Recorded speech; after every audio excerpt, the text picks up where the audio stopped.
Excelpreneurs, vous êtes vraiment excellent dans ce que vous faites. Ceux qui ont fait affaire avec vous peuvent en témoigner. Cependant, très peu de gens savent que vous avez une expertise unique. Dans cette vidéo, nous verrons comment passer de l'autorité distinctive à la notoriété distinctive. Car passer de l'autorité distinctive à la notoriété distinctive ressemble au processus de l'apprentissage de la marche chez l'enfant.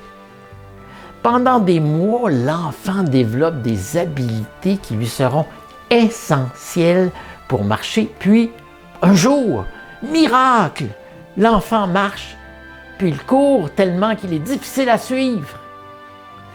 Une succession de bons gestes, de bonnes habitudes, finissent par payer.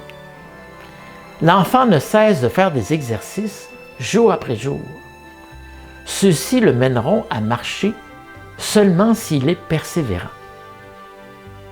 Mais quelles sont ces bonnes habitudes? Il y en a une multitude pour augmenter sa notoriété distinctive.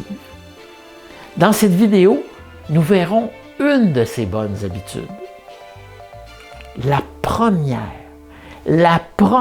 bonne habitude à prendre est d'affirmer son autorité distinctive.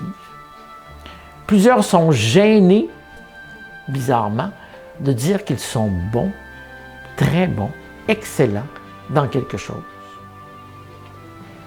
Alors, il faut le dire.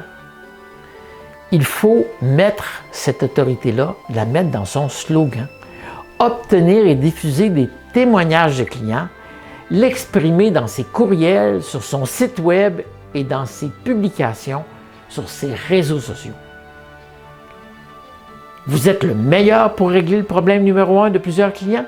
Il faut le dire haut et fort. Pensez à cela. Si vous voulez un vélo et que vous ne le dites à personne, quelqu'un viendra-t-il spontanément vous offrir un vélo? Si par contre, vous ne ratez pas une occasion de dire que vous voulez un vélo, y a-t-il plus de chances que quelqu'un vienne spontanément vous en offrir un?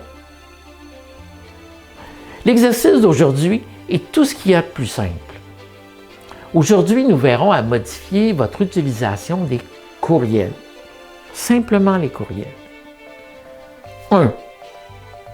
Créer une en-tête de courriel avec Canva ou un autre outil graphique indiquant le ou les problèmes numéro 1 que vous êtes apte à régler. 2. Modifiez votre signature de courriel pour indiquer une seconde fois le ou les problèmes numéro 1 que vous êtes apte à régler. 3. Créer une réponse automatique au courriel, indiquant que vous avez bien reçu le courriel et que vous allez répondre au destinataire aussitôt que possible si une réponse est demandée. Ce courriel indiquera bien sûr la liste des problèmes numéro 1 que vous êtes apte à résoudre. Si vous êtes comme moi, et il y a des chances que vous soyez comme moi, vous répondez seulement à une petite partie de tous les courriels reçus. Alors, pourquoi ne pas s'en servir pour augmenter votre autorité distinctive? Si vous êtes un spécialiste des transmissions de voitures allemandes, pourquoi ne pas le dire? Plusieurs de vos destinataires ont des voitures allemandes et la plupart de ceux-ci connaissent des propriétaires de voitures allemandes. Alors, la communauté veut connaître votre nouvelle signature de pas de page et donc votre autorité distinctive. Alors, n'hésitez pas à commenter. Je lis tous vos commentaires et je commente ou réponds à plusieurs d'entre eux chaque jour. Mon nom est Jean Lamontagne et je vous donne rendez-vous sans faute pour la prochaine vidéo.